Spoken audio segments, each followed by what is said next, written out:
Bonjour, bienvenue sur Floraison, un podcast pour une culture de résistance écologiste, libertaire et féministe. Voici le 3e et dernier épisode de la série consacrée à la séduction pornographique de Romain Rosac, publié aux éditions L'Échappée. Si vous n'avez pas écouté les 2 premiers épisodes, c'est le moment. On vous conseille de le faire pour commencer.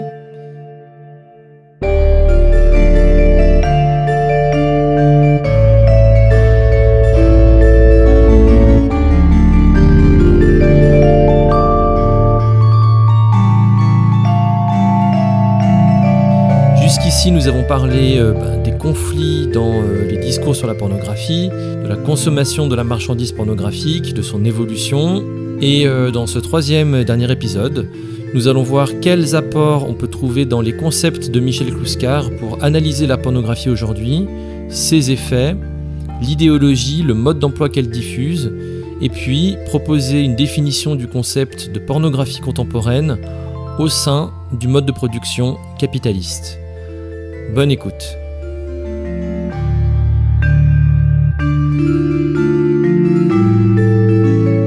Et toi, tu veux apporter un outil peut-être supplémentaire, ou je te laisserai le choix de le définir, mais en tout cas, ton analyse empruntée à celle de Clouscar, que moi je connais pas bien, et donc qui est celui du capitalisme de la séduction, si j'ai bien compris. Oui. Comment ce cadre conceptuel, il va falloir que tu nous expliques ce que c'est, sur cette mutation du capitalisme, comment ça permet de penser ou de critiquer la pornographie dans le contexte actuel, et qu'est-ce que ça peut apporter, infirmer, confirmer, actualiser dans à la fois, tu parles du marxisme dogmatique d'un côté et le féminisme radical de l'autre. Alors oui, effectivement, c'est pas... Moi, j'estime pas que c'est un apport personnel. Clouscar n'a pas directement parlé de pornographie, donc d'une certaine façon, le livre est original en ce sens-là, mais toute la grille d'analyse qui essaye vraiment de rattacher la pornographie en tant que marchandise transgressive à la mutation décisive qui serait celle du capitalisme dans les pays post-industrialisés à partir des années 70, ça c'est Clouscar pour le coup. Donc ça, en ce sens, mon propos, il est pas original et je le vends pas comme tel. Cela dit, il a pas d'existence, il est pas débattu, donc il a quand même un intérêt à être défendu en tant que tel. Non, c'est pas une question en fait de dire qui est le plus profond entre d'un côté Clouscar, qui serait cette espèce un peu de vieux bougon du sud, vaguement misogyne, etc., et les féministes radicales conscientes de leur lutte. Clouscar, d'ailleurs, pour ce qu'on en sait, rien de misogyne, bien au contraire. C'est plutôt que il me semble que en travaillant sur ce qu'il décrit comme étant cette mutation du capitalisme dans les années 70 en une forme de capitalisme sensualiste, on a plus d'outils pour sortir de l'analyse un peu misérabiliste, qui peut être celle à la fois du marxisme qu'on peut appeler dogmatique, c'est-à-dire qui consiste à dire que les actrices sont l'armée de réserve, il y a un prolétariat d'actrices qui est l'armée de réserve des capitalistes pornographes, et que du coup, par ce simple fait du nombre et de la faim, les pornographes peuvent en faire n'importe quoi. On peut sortir de cette vision un peu manichéenne, c'est pas manichéenne, le problème c'est qu'elle est vraie, mais elle est pas complète, elle décrit pas la totalité du marché pornographique aujourd'hui. On peut sortir de cette vision-là, et aussi bien de la vision proposée par le féminisme radical, qui est pas forcément si différente sur ce point de vue-là, c'est-à-dire l'idée que les femmes sont oppressées en tant que femmes dans la pornographie. Et je pense qu'il y a beaucoup de choses à récupérer du propos d'Andrea Dworkin, mais le fait est que le présent, avec cette diffraction totale du féminisme et cette invisibilisation du féminisme radical, parce que tout le monde est féministe aujourd'hui, mais d'un féminisme libéral qui met absolument pas ni le marché ni le patriarcat en danger, et en fait le présent et la manière dont le mot même de féminisme a été récupéré et compris, invite à mon avis à prendre une analyse plus directement économique que sexuelle, ou en tout cas à vraiment refuser toute division même provisoire entre l'économique et le sexuel. En fait, ce qu'essaye de montrer Clouscar, alors, je ne sais pas si je vais arriver à le résumer d'une manière satisfaisante, ce qu'il essaye de montrer, c'est que c'est une nécessité, avant toute chose, c'est même pas une volonté politique, c'est une nécessité dans les années 60-70 que de nouveaux marchés s'ouvrent. Et notamment les marchés qui auparavant ne pouvaient pas être des marchés parce que c'était des sphères sacrées, à commencer du coup par celle de la sexualité. C'est-à-dire c'est pas un hasard si on a cette ouverture morale sur les questions liées à la sexualité dans les années 60, c'est juste que c'est la codification d'un impératif économique qui est il faut ouvrir des nouveaux marchés, simplement parce qu'en fait les marchés traditionnels arrivent assez vite à saturation. C'est-à-dire qu'une fois qu'on est sorti de la Seconde Guerre mondiale, une fois qu'il y a eu tout ce processus de reconstruction, ces 30 années prétendument glorieuses et que Kluskar lui-même qualifiait de 30 honteuses, où il n'y a pas de miracle économique en fait, il y a de miracle économique que pour celui qui ne voit que le résultat et qui ne voit pas la manière dont on le produit. Une fois qu'on a épuisé les marchés des biens d'équipement et des biens de confort, en fait il faut ouvrir de nouveaux champs de valorisation du capital. Et donc à partir de là, comme ces marchés ne peuvent pas être ouverts d'un claquement de doigts, parce que dans l'esprit de beaucoup de monde ça reste encore des choses taboues, parce que c'était pas des marchandises auparavant, ou alors ça l'était d'une manière très contingentée, c'est-à-dire qu'effectivement il y avait des gravures, il y avait des photos, il y avait éventuellement des films coquins qui circulaient, pas forcément sous le manteau, mais en tout cas qui n'étaient pas en libre circulation et qui ne demandaient pas seulement à payer pour être consommés. Pour passer de cet état-là, qui est un état de relative pénurie de ces marchandises-là, à un état d'abondance, voire de surabondance, en fait, il faut qu'il y ait un coup de main à la fois de la part de l'État qui légalise quelque chose qui auparavant n'était pas légal, mais aussi bien un coup de main de la part, on va dire, de l'avant-garde intellectuelle d'un pays qui opère la codification non pas juridique, mais la codification morale. C'est-à-dire qu'il va s'adresser au lecteur alors ça va être le Nouvel Obs, ça va être... anciennement l'Obs, ça va être tous ces magazines-là qui vont justement préparer l'esprit des classes bourgeoises les plus émancipées, les moins directement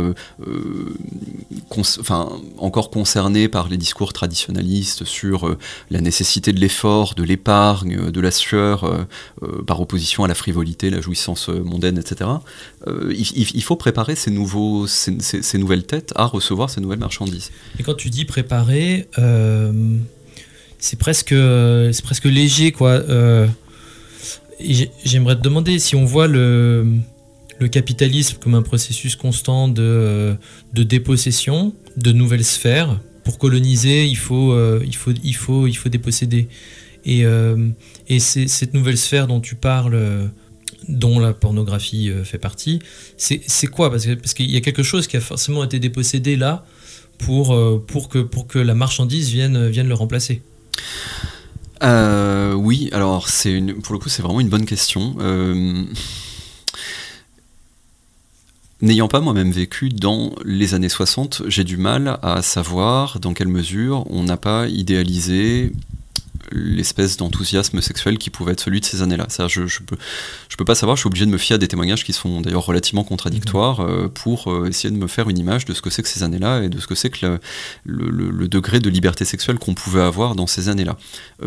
J'ai pas de mal à imaginer néanmoins qu'il y avait qu'on se permettait sans doute plus d'être inventif sexuellement, même si c'était sans doute au risque de la transgression de certains consentements et souvent le consentement féminin, mais sans doute qu'il y avait plus de... Comment dire ? En fait, simplement, il y avait moins de modèles. Donc j'ai du mal à penser... Enfin, c'est pas qu'il n'y avait pas du tout de modèles, mais en tout cas, il n'y avait pas de... Sexuellement, il n'y avait pas toutes ces figures et toutes ces situations qu'on nous présente comme une situation désirable aujourd'hui dans la pornographie. Donc quand même l'impression que c'était un état qui était une situation qui pouvait être une situation plus enviable sous certains aspects.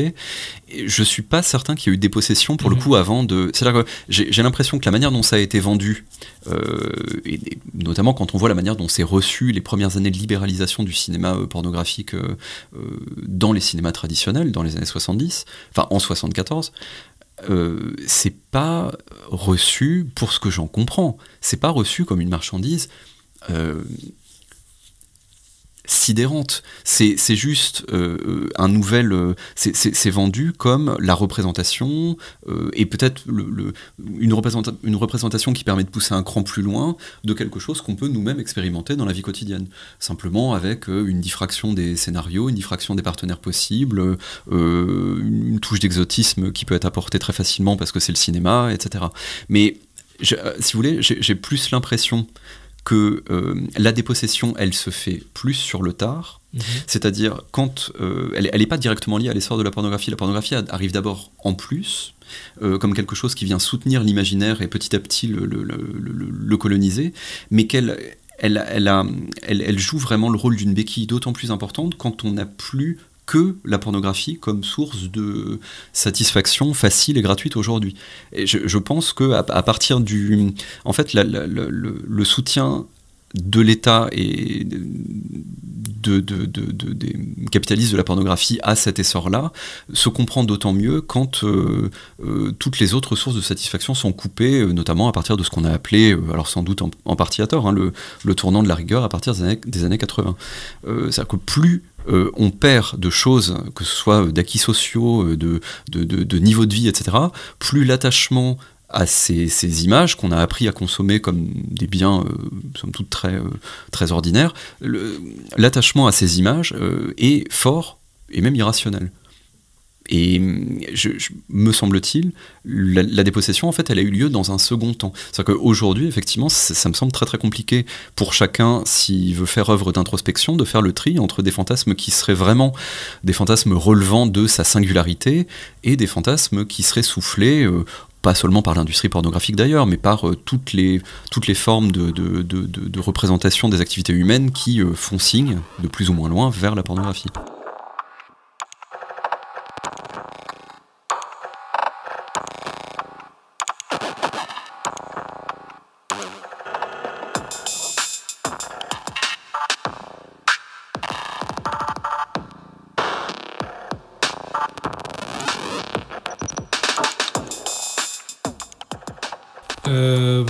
Ça fait 1 heure qu'on discute.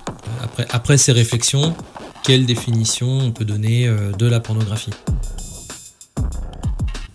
Alors, c'est l'ensemble des représentations qui ont pour vocation de déposséder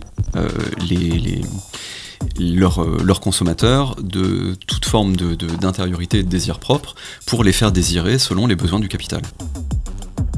C'est-à-dire qu'effectivement, quels que soient les désirs sexuels que j'ai dans ma vie privée, ils n'intéressent personne dans la mesure où ils ne produisent pas de valeur. Enfin, ils m'intéressent moi et mes partenaires.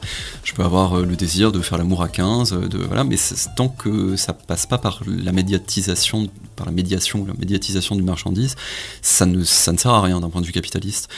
Là, l'idée, c'est de dégager un champ de valeur, un champ de production de la valeur, d'extraction de la plus-value, en exploitant quelque chose qui est effectivement qui nous travaille en permanence et qui nous travaille d'autant plus qu'on est constamment amené à vouloir le renouvellement de ces images-là. Donc il faut que ce soit des représentations de la nudité ou de la sexualité, mais il faut qu'elles aient une signification. On ne peut pas faire rentrer, pour revenir à ce qu'on disait au début, on ne peut pas faire rentrer les images qui ont une vocation pédagogique, par exemple, parce qu'elles n'ont pas cette signification transgressive. En fait, il me semble là justement que les analyses clouscardiennes permettent d'apporter cet élément décisif de définition, c'est qu'il n'y a pornographie qu'à partir du moment, enfin pornographie contemporaine, dans le rôle historique qu'elle a aujourd'hui, c'est-à-dire depuis les années 70, il n'y a pornographie qu'à partir du moment où on a une utilisation volontairement transgressive de ces images-là, d'exploitation des corps, pour faire en sorte que les individus désirent ce qu'on veut bien leur vendre.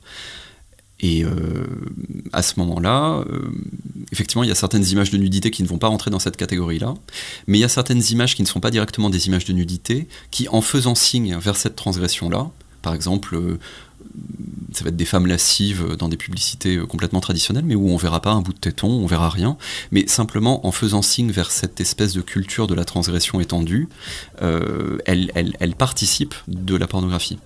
Donc en fait, c'est toutes les images qui participent de ce champ-là, qui me vide de mon désir pour implanter en moi certains désirs qui sont des désirs rentables.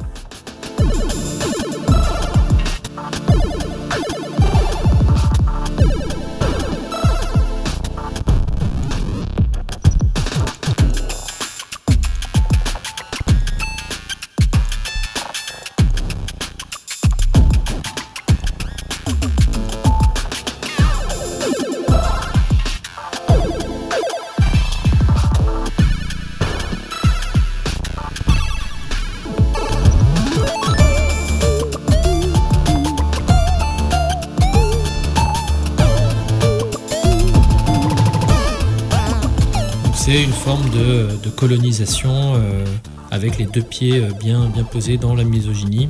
Et oui, même s'il existe une pornographie qui se veut complètement female friendly. On peut en parler, ça tient de la diversité du catalogue, parce que la diversité, tout le monde aime la diversité, et donc la marchandise pornographique est abondante, le catalogue est abondant, et donc tu présentes tout un tas de catégories. Gratuit, payant, mainstream, niche, soft, hard, queer, etc. Alors je sais pas si on va rentrer dans toutes les catégories une à une, peut-être, mais en tout cas, peut-être qu'on peut rappeler que toutes ces oppositions, en fait, elles sont pas, c'est pas des formes de critique en soi de la marchandise, mais qu'elles sont inhérentes à cette logique marchande, et qu'en fait elle le renforce, elle le justifie même. Oui, en fait n'importe quelle promotion d'un secteur vaut comme promotion de l'industrie dans son ensemble. C'est-à-dire que l'idée c'est que le marché pornographique, qui est au départ assez basique, peu étendu, en s'étendant, il touche de plus en plus de personnes qui ont pourtant des goûts et des styles de vie et des ambitions politiques très différentes. Et effectivement, c'est quelque chose que dit aussi Sheila Jeffries, quoi. On peut pas être féministe conséquente en défendant les formes de pornographie où on voit des orteils féminins qui se contractent, des éjaculations féminines, ou simplement du porno lesbien prétendument consenti. Pour la simple et bonne raison que, on peut jamais vérifier tournage par tournage dans quel état est celui qui pratique ce tournage-là. 2, en admettant qu'il y ait consentement, ça ne dit rien de la fabrication de ce consentement-là, donc on en reste à un niveau infrapolitique. Et 3, encore une fois, c'est vraiment s'imaginer, c'est vraiment être socialement très naïf de s'imaginer qu'on détient la bonne pornographie en consommant sa pornographie soucieuse des femmes, etc., et en laissant la pornographie la plus misogyne, trash, etc., aux consommateurs prétendument les plus beaufs, quoi. C'est une forme de renfermement sur soi social et de croyance en ce qu'on appelle la consommation, qui est, à mon avis, un des combles de la naïveté. Voilà. Oui, c'est ça qui s'observe pas seulement dans d'autres domaines, tout à fait. Oui. Et la critique du capitalisme superficiel en général.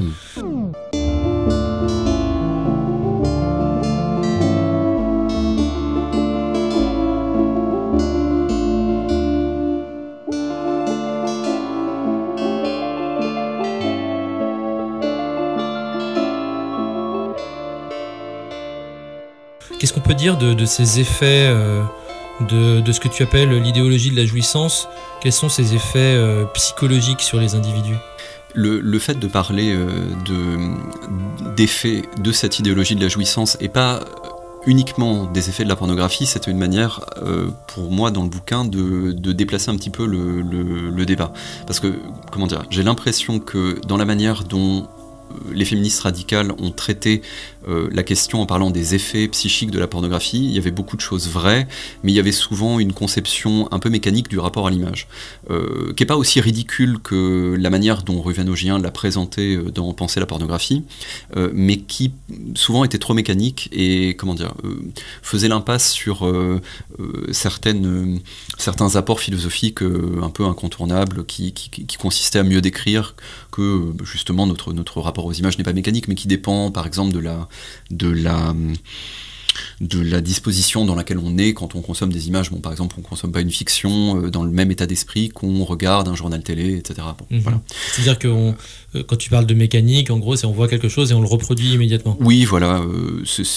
Alors, effectivement, Andrea Dworkin et même Gail Dan sont beaucoup plus subtils quand elles décrivent ce fonctionnement-là, mais dans le fond, il y a quand même une sorte de mécanisme résiduel qui, moi, m'embarrasse un peu parce que ça me semble être un argument un peu ad hoc. Et qui n'enregistre pas, parce que ça le mettrait un peu en difficulté, qui n'enregistre pas certaines objections qui, à mon avis, tiennent la route. Bon. Pourtant, le fait que ce qu'on regarde nous influence, c'est pas quelque chose qu'on peut... Ça nous influence, mais en fait, le fait de parler d'influence, c'est en même temps un aveu d'échec, parce que ça dit tout et ça dit rien. C'est quoi influencer? Évidemment qu'une fois que j'ai fini mon film porno, je vais pas violer ma compagne ou sortir violer ma voisine. C'est pas aussi brutal que ça, mais est-ce est-ce que ça veut dire que ça va renforcer un désir qui était déjà là en moi? Est-ce que ça veut dire que ça va faire naître ce désir-là en moi et qu'il n'était pas là auparavant? Est-ce que ça veut dire que ce désir-là, il va être tellement puissant que dans quelques mois, dans quelques années, quand le porno aura suffisamment infusé en moi, ce sera devenu irrépressible? Bon, le terme d'influence, en fait, il dit pas grand-chose. Donc, il me semble que c'est un peu une... Comment dire, c'est un peu une... C'est pas une fausse piste, mais c'est une piste qui méritait d'être complétée. Et justement, en prenant les choses sous l'angle de l'idéologie de la jouissance qui est vendue à travers la pornographie, c'est-à-dire l'idée que, en fait, on peut consommer absolument sans contrepartie. On peut tout consommer sans contrepartie. Il n'y a aucune marchandise en soi qui est honteuse, et l'acte de consommer est un acte bénin, quelle que soit la marchandise dont on s'occupe. En prenant les choses sous cet angle-là, ça permettait de décentrer un peu de la pornographie en lui restituant son vrai rôle. En fait, la pornographie, ça fonctionne comme un mode d'emploi, mais pas seulement un mode d'emploi des relations hommes-femmes ou des relations sexuelles dans une société patriarcale, mais à mon avis, et c'est là où Kluskar, à mon avis, est utile, mode d'emploi des relations sociales en général en régime capitaliste aujourd'hui. Où on peut se permettre vraiment de négliger complètement les producteurs, parce qu'en fait, tous les producteurs ont tendance à oublier qu'eux-mêmes sont des producteurs, et donc pour jouir davantage, pour pouvoir consommer plus librement, et notamment de la pornographie, ils en viennent à vouloir la destruction des lois, la destruction des acquis sociaux, la destruction en fait de toute forme d'entrave à la libre production, qui est toujours le rêve de tous les capitalistes en fait.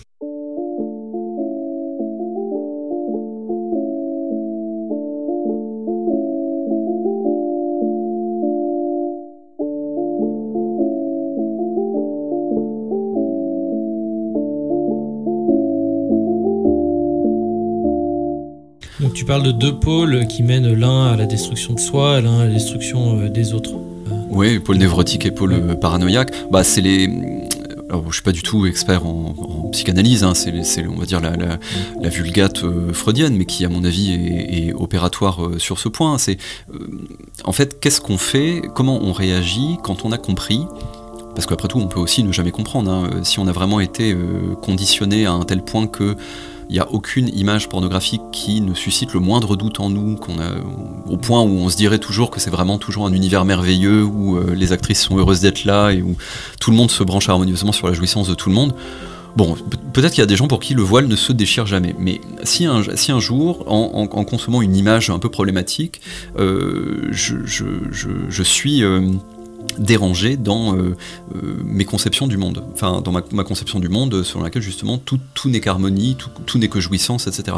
Qu'est-ce qui se passe? Bah, en fait, il me semble qu'on peut récupérer justement ces deux façons de réagir décrites par Freud, la névrose ou la paranoïa. La névrose, ce serait plus le pôle, enfin ce vers quoi va tendre celui qui a eu une éducation morale quand même un peu sévère et qui va du coup prendre sur lui la contradiction, qui va assumer le fait de vouloir quelque chose qui socialement est nocif. Et à ce moment-là, il se trouve en contradiction avec d'un côté un désir qu'il veut continuer à assouvir parce qu'on l'a travaillé au corps quand même pendant pas mal d'années, et de l'autre sa conscience morale qui continue d'agir contre lui. Et à ce moment-là, bah, le névrosé, c'est quelqu'un qui va, chercher par exemple, enfin s'il veut essayer de concilier ces deux tendances en lui, c'est celui qui va chercher par exemple un porno féministe, un porno qui lui donne des gages du consentement des actrices, etc. Bon, ça peut être ça, ou ça peut être, enfin on pourrait faire une lecture un peu critique de ma démarche en disant après tout peut-être que écrire un bouquin critique sur le porno, c'est une manière de se dédouaner soi-même d'en avoir bouffé un certain nombre d'années de sa vie, et voilà. Enfin bon, ça peut aussi sans doute être une manière de voir le phénomène. Et de l'autre côté, on aurait le pôle paranoïaque qui serait la réaction de celui chez qui les incitations du surmoi restent insuffisamment fortes, chez qui l'éducation morale, le regard des parents, le regard de la société a insuffisamment imprimé sa marque. Et du coup, ça veut dire qu'en fait, l'image dérangeante, l'image qui nous perturbe, parce que tout à coup, on voit une actrice qui grimace, on voit un acteur qui n'a pas l'air d'être là pour le plaisir, on voit une situation qui nous semble, même à nous qui sommes habitué à voir des choses de plus en plus hard, une situation vraiment cette fois-ci très très problématique, beaucoup plus violente que ça qu'on était habitué, et ben on va pas prendre cette contradiction sur nous, on va la mettre sur l'actrice et on va en quelque sorte, ou l'acteur d'ailleurs, et on va le charger de tous les maux et en fait l'accuser, la tenir responsable du fait qu'on jouisse pas. Si on a du mal à jouir parce que tout à coup on se dit qu'en fait on se sent coupable de ce qu'on est en train de regarder ou de ce qu'on a regardé, etc. La seconde manière de réagir, effectivement, c'est ça, c'est à la limite de manifester son agressivité à l'égard de celui ou de celle qui a vendu la mèche. Et alors là, il y a plusieurs manières de procéder. Soit on va chercher du porno directement sadique, soit on peut regarder aussi les espaces de discussion sur les sites porno, enfin, où on voit des mâles complètement en roue libre, se réjouir et récolter l'assentiment des autres, et se réjouir de récolter l'assentiment des autres sur le fait que, disons, elle l'a bien cherché, elle l'a bien mérité, qu'est-ce qu'elle prend, etc. Voilà, c'est le deuxième type de... En roue libre, ou une féministe dirait peut-être que c'est le comportement normal en fait en régime patriarcal. Ouais, enfin en tout cas c'est le comportement qui est le plus celui qui est le plus décomplexé, et peut-être celui vers lequel veut nous faire tendre le mode de production dans lequel on vit et qui capture nos désirs. Oui. Donc finalement tu retombes un peu à la même conclusion, que ça dirige vers le sadisme. Oui, ça peut. Enfin, ça peut, certains. Tout le monde réagira pas comme ça. Il y a des gens qui... parce que il me semble que justement, une des critiques qu'on peut faire à la lecture, qui peut être par exemple celle de la philosophe italienne Michela Marzano, qui dit que la pornographie dispose au sadisme, point. Voilà, quelle que soit sa disposition psychique de départ, etc. La critique qu'on peut lui faire, et d'ailleurs que lui fait Ruvennogien, c'est... Alors, bon, peut-être que tout le monde est sadique sans que ça se voit, mais enfin, c'est quand même peu probable. Donc il faut quand même enregistrer le fait que beaucoup de gens consomment de la pornographie et ne sont pas des gros tarés qui, même sont socialement inadaptés, sont des sociopathes, donc...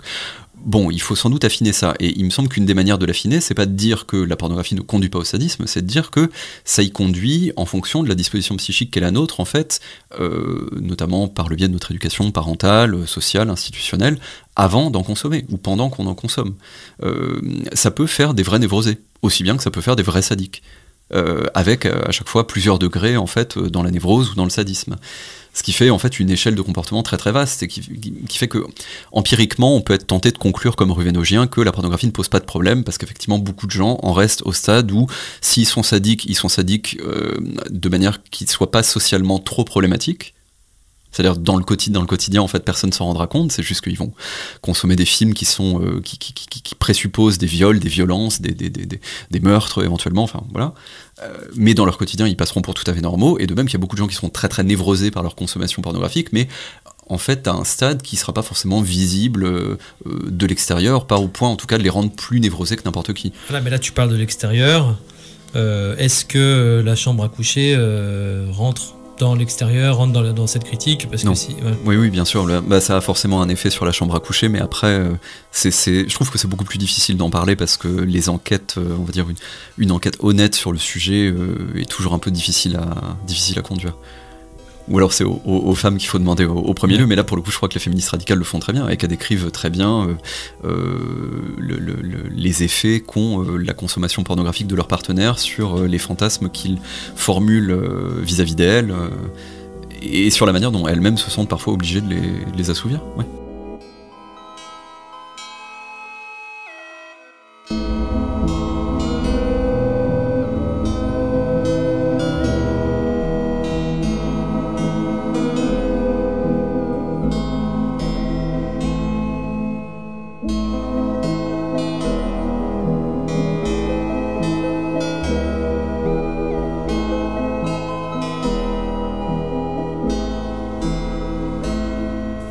Toi, la proposition que tu fais, elle va paraître radicale, mais c'est l'abolition. Oui, enfin c'est pas moi, enfin sinon ça aurait pas grande valeur et ça peut-être que, comme dit Ruyanogien, ça en dirait plus long sur moi que sur l'objet que je traite, mais c'est les féministes radicales et c'est les femmes, enfin beaucoup de femmes qui réclament l'abolition de la pornographie, comme qui réclament l'abolition de la prostitution. C'est pas parce que effectivement on trouve des femmes pour défendre la prostitution et des femmes pour défendre la pornographie que le champ continue d'être problématique. En fait, il me semble que en fait le décryptage de tout ce qui se joue dans la pornographie a déjà été en grande partie achevé par les féministes radicales. Moi, je propose une légère mise à jour sur certains points par l'intermédiaire des analyses de Kluskar, avec la plus grande modestie. Il n'est pas question de mettre à ce niveau-là, mais c'est pas moi qui dis il faut abolir, c'est juste je constate que en tant simplement que quelqu'un qui a fait des recherches sur le sujet, qui a essayé de regarder comment les intellectuels se positionnaient aujourd'hui par rapport à la pornographie, non, en fait, personne réclame l'abolition. C'est-à-dire que les seules personnes qui réclament l'abolition, c'est encore des groupes de féministes radicales qui n'ont quasiment aucune vitrine en France aujourd'hui. C'est moins le cas dans d'autres espaces francophones. Le Québec est beaucoup plus ouvert à la contradiction sur ce sujet-là, mais en France, par exemple, pas du tout.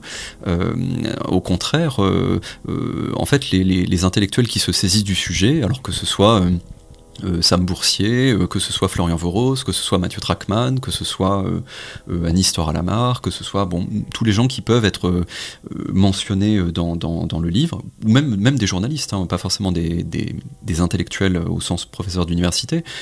Tous ces gens-là, en fait, ont une vision extrêmement enthousiaste de la pornographie, qui non seulement néglige 95% du temps le discours féministe radical, et qui, quand ils prennent la peine d'en parler, le font sur le mode de la raillerie, même plus de la discussion conceptuelle, même plus sur le mode de la dispute conceptuelle, mais vraiment sur le mode de la raillerie.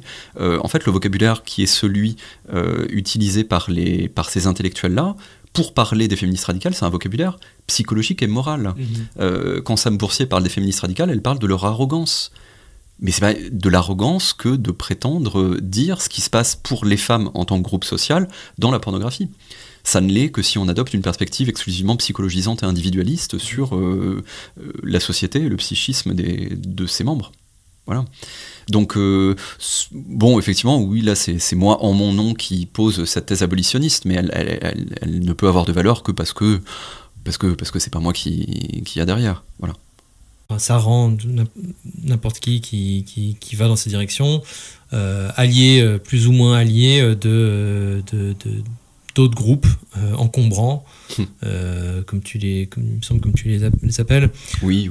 Comment la peur d'être associé aux mauvaises personnes, qu'est-ce qui se joue là-dedans? Pour compléter ma question, je vais te lire un passage de Staudenberg dans Refuser d'être un homme. Il dit « Ce serait une erreur d'affirmer que l'antisexisme d'un homme met fin à son ambivalence à l'égard des autres hommes. Je crois qu'une conscience antisexiste a même pour effet d'exacerber ce conflit. Un tel homme perçoit encore plus clairement chez d'autres hommes les comportements et attitudes qu'il rejette en lui-même, en comprenant plus de choses sur leur signification. En un sens, ce sont les comportements et attitudes dont il veut se défaire, et d'une certaine façon, les autres hommes lui rappellent les parties de lui-même qui n'ont pas réellement changé. Et, même s'il s'est brièvement senti bien d'être différent des autres hommes, une partie de lui-même trouve maintenant cette différence insuffisante. Alors, sa colère contre les autres hommes s'intensifie. Il en arrive à une espèce de relation impossible, où aucun de ces deux choix ne semble présenter de promesses ou de possibilités durables, et à ma connaissance, ni l'un ni l'autre ne fonctionne vraiment. On ne peut passer tout son temps auprès d'hommes qui ne s'efforcent pas d'être antisexistes et se sentir bien dans sa peau, et on ne peut se sentir bien dans sa peau en se coupant des autres hommes. Comment cette réflexion de John Staudenberg résonne avec toi, ton expérience?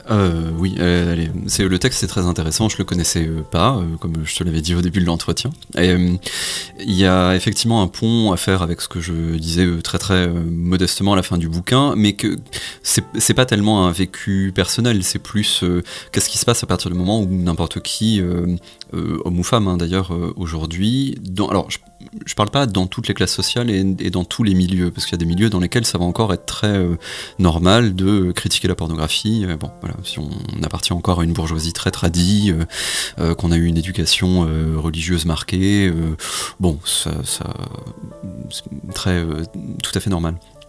Mais au sein de la gauche émancipée qui va voter, qui va être assez au fait de toutes les luttes concernant les évolutions des questions sur la sexualité, la filiation.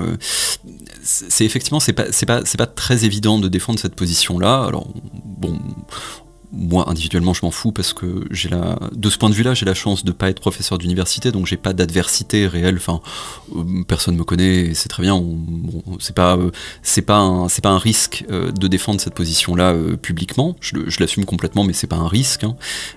Mais ça peut l'être. Et à mon avis, c'est aussi une des raisons pour lesquelles beaucoup d'intellectuels ont renoncé à se positionner clairement sur cette question-là, parce que ça peut être un peu, disons que c'est pas payant socialement.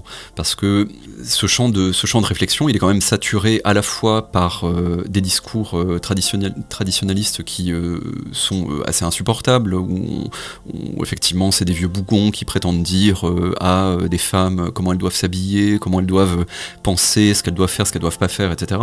Et de l'autre, espace qui est saturé aussi de l'autre par une scène militante qui est justement très soucieuse de laisser la parole aux premières concernées, donc en l'occurrence aux travailleurs du sexe et aux travailleuses du sexe.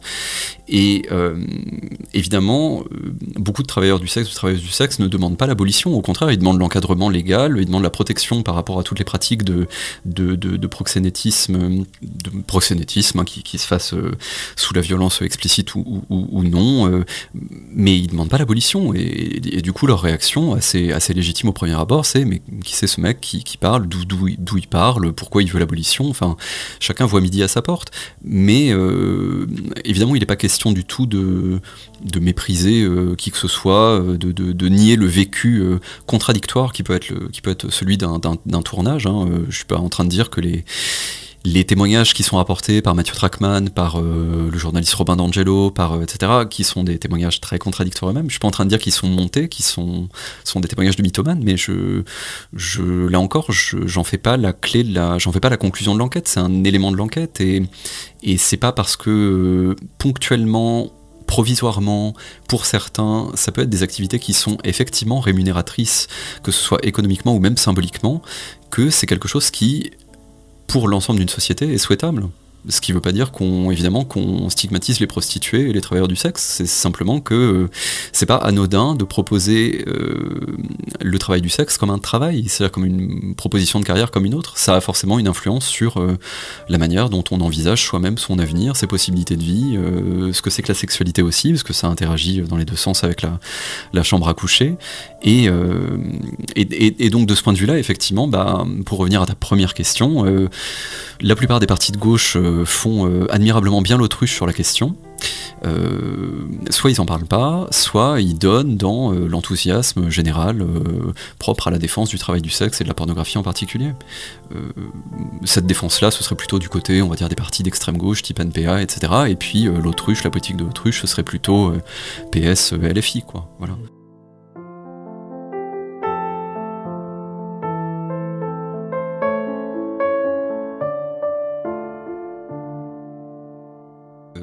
Comme c'est pas un sujet qui est pris à bras le corps par les partis et les différents mouvements d'émancipation,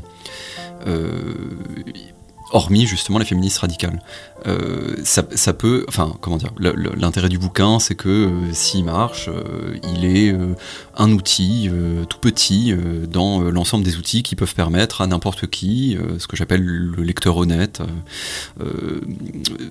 qui a envie de se faire une idée sur le sujet, de se construire un arrière-plan culturel, politique un peu plus fourni sur cette question-là, et donc de pouvoir participer de manière plus constructive au débat à venir sur cette question-là. Donc là, en l'état actuel, je sais pas trop ce qu'on peut faire. Il faudrait en fait mesurer les forces et arriver à se réunir en tant que force abolitionniste, mais enfin comment dire. C'est pas pour tracer a priori des lignes, mais on va pas regrouper tous les abolitionnistes parce qu'on n'a pas grand chose à faire avec le lecteur tradi du Figaro. encore que peut-être que certains, pourquoi pas, mais enfin, à mon avis, la plupart non, et sans doute pas avec les plus intégristes des croyants. Bon. Enfin, c'est pas tellement qu'on n'aurait pas grand-chose à faire avec eux, c'est qu'en fait, il y avait une matière, et il y a toujours une matière, il y a toujours un ensemble de féministes radicales qui sont clairs sur leurs principes, qui sont émancipateurs, émancipatrices, et qui sont des groupes avec lesquels on peut travailler, à partir desquels on peut travailler. Mais il faut arriver à faire entendre cette parole-là dans l'espace public, et c'est très difficile, même dans les moments où on est censé pouvoir l'exprimer, ne serait-ce que sur le mode de la contradiction. Je pense au philosophe Renaud Garcia, qui a publié il y a quelques années Le désert de la critique, à l'échappée aussi, et qui mentionne, alors je crois que c'est dans la préface de la nouvelle édition, qui mentionne effectivement l'événement qui était, et qui fait tâche sur la scène militante, l'événement qui était survenu à la manifestation pour les droits des femmes le 8 mars qui a précédé, je crois que c'était celui-là, le 8 mars qui a précédé le confinement de 2020. Il y a eu un petit groupe de féministes abolitionnistes qui ont essayé de sortir une banderole et qui se sont fait virer manu militari par... c'est ça ? Ouais, c'est bien possible. Alors, bon, en plus, moi, très franchement, je les connais pas, je peux pas vraiment m'exprimer sur le sujet parce que j'en ai qu'un retour, enfin que plusieurs retours qui sont concordants, mais qui sont des retours extérieurs. Visiblement, c'est pas du tout décontracté sur la question, c'est-à-dire qu'il n'y a pas de débat possible avec une partie des militants, et notamment des militants les plus déterminés sur ces questions-là. Donc c'est d'un côté, oui, collectif, abolition, prostitution, pornographie. Oui. Ah oui, exact. Des antifascistes. Oui. Voilà, c'est pas n'importe qui non plus, c'est des antifascistes qui virent en même temps qu'un collectif, positionné extrême droite, Némésis, et qui mettent un peu tout le monde dans le même lot. Ouais. C'est-à-dire on vire, en gros. On vire à la fois un groupe clairement d'extrême droite et un collectif abolitionniste, ce qui n'est pas anodin.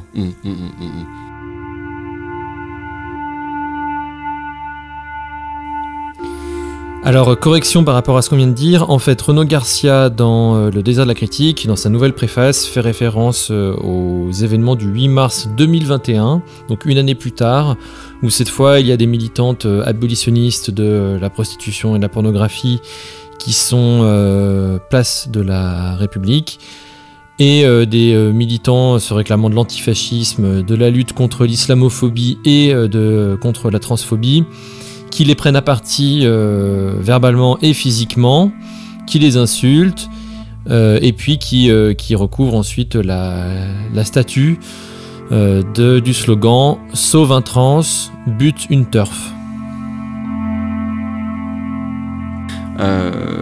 Effectivement, alors après l'expérience de Renaud Garcia était sans doute en bonne partie déterminée par les retours que lui-même a eu pour ses écrits, pour avoir affronté ces questions-là et s'être fait chahuter à plusieurs moments par des militants un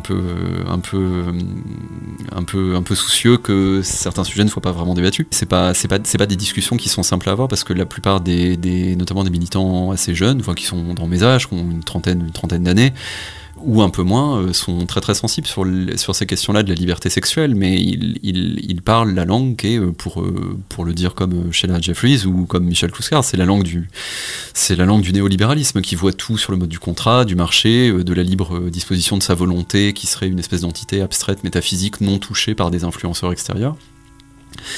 Et en fait, c'est pas très très facile de faire émerger cette parole-là. On voit pas très bien d'où on peut la faire partir, si même dans un espace qui est quand même censé être un espace d'expression de la diversité et des contradictions actuelles des mouvements féministes et des luttes féministes, si ça donne ça, si déjà en fait il y a très très peu de personnes qui tiennent une ligne abolitionniste et qu'elles sont traitées de cette façon-là, c'est difficile. Et du coup, comment faire pour que pour que ça devienne un sujet de société, pour que en fait des gens commencent à s'y intéresser sans avoir l'espèce de réaction, de rejet a priori qui consisterait à dire ah non, pas encore un vieux bougon qui veut parler de la pornographie, en plus en étant un mec, en étant... parce en que... plus qu'il veut censurer, et qui va censurer, comment... Parce que la censure a évidemment mauvaise presse. C'est pas... Alors l'idée, c'est pas de définir quelqu'un qui dirait ce qui est bon et ce qui est pas bon, c'est une censure de la société civile sur elle-même. Enfin, il y a des choses, toutes les choses qui sont illégales sont censurées. L'illégalité, c'est une censure. Enfin, à partir du moment où on accepte de vivre dans un espace qui est codifié juridiquement, c'est qu'on accepte le principe de la censure. Alors effectivement, les censures qui touchent les images et les productions d'images, ça a très mauvaise presse parce que ça fait vraiment, ça fait très ORTF, quoi. Mais en l'état, il me semble que c'est difficile de continuer à faire comme si les images pornographiques arrivaient toutes faites, toutes prêtes sur notre ordinateur, qu'elles n'avaient pas besoin d'être produites. Dans les conditions qu'on sait, et même quand c'est dans des conditions à peu près soutenables, pour parler un vocabulaire un peu vert, durable, je sais pas quoi, dans des conditions qui impliquent quand même que le psychisme des acteurs et des actrices ait été façonné d'une certaine façon. Donc, en fait, pour que cette discussion puisse arriver, là, je vous avoue, je sais pas trop, je vois pas trop comment... amorcer le truc. Moi, à mon échelle, je fais un bouquin parce que c'est la seule chose que je sais faire. Je milite pas, voilà.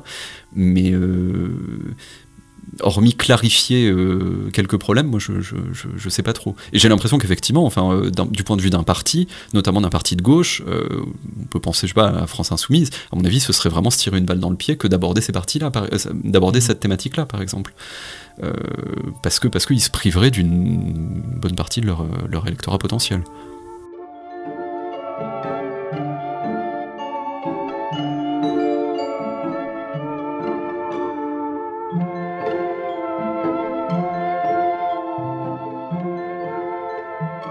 Je suis pas devin en philosophie, on fait pas de devinettes sur l'avenir, on essaie juste de penser l'état présent du monde et la manière dont c'est arrivé. Mais on peut pas savoir si à l'avenir des représentations de la sexualité sont possibles qui pourraient être réellement émancipatrices. Dans le doute, moi je réponds pas à cette question, ça se pourrait. Mais en l'état, ces représentations sexuelles-là, elles sont une affaire d'État, c'est-à-dire que, en l'occurrence, l'État français a énormément intérêt, en tant qu'il organise la valorisation du capital, etc., de maintenir cette espèce de consensus pro-pornographique. Et il ne faut pas oublier que c'est le capitalisme lui-même qui a muté dans un sens qui l'a fait intégrer les marchandises libidineuses, enfin la pornographie au premier chef. C'est pas, on parlait de Giscard tout à l'heure, c'est pas la volonté de Giscard, une volonté individuelle de candidat qui aurait fait un coup de stratégie, un coup de poker. C'est juste qu'à un moment, le capital c'est un processus qui ne peut perdurer que en dégageant toujours plus de valeur et qui du coup, quand à l'intérieur des marchés déjà constitués, il est mis en difficulté, il n'arrive plus à produire, à dégager suffisamment de valeur, eh bien il doit, par la force des choses, pour persister et pour que les hommes qui le portent et qui vivent grâce à lui persistent, il faut qu'il dégage des nouveaux marchés et qu'il présente comme acceptables des choses qui auparavant n'étaient pas jugées acceptables. Et donc, en l'état, la pornographie, on peut pas l'analyser autrement que comme un secteur de ce gigantesque marché qui, à la fois est un marché parmi d'autres, et en ce sens il n'est pas du tout exceptionnel, et en même temps il joue une espèce de rôle de mode d'emploi des relations humaines entre clients et producteurs au sein plus généralement du capitalisme aujourd'hui.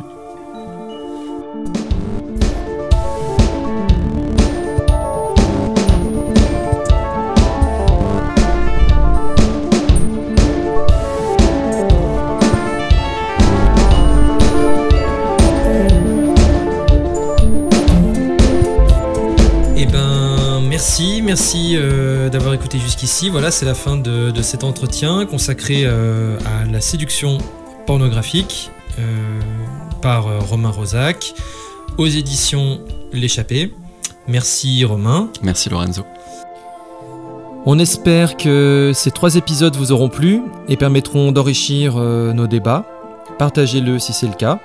De mon côté, je retiens de cette rencontre avec Romain que la critique de la pornographie est indissociable de celle du capitalisme, car elle lui fournit un véritable mode d'emploi des rapports sociaux. Le capital nous promet les jouissances, les plaisirs illimités, le bonheur marchand, en nous cachant les véritables nuisances sociales et écologiques de la production et de la consommation. C'est aujourd'hui une vraie séduction qui est à l'œuvre. Attention donc aux illusions mortifères. Vive la liberté et vive l'anarchie.